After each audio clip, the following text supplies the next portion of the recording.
Gawa po kami ng cake na alaga namin. Ito. Okay. Ito yung gawa kami ng cake. May dalawang itlog at saka tray. Ay, tawag nito, Pyrex. May tubig. May oil.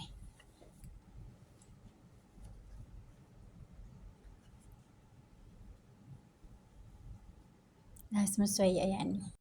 Ito yung gagawin namin cake, brownies, tapos dalawang itlog, Pyrex, oil. Kaya paglalawin lang po namin siya dito. Thank you.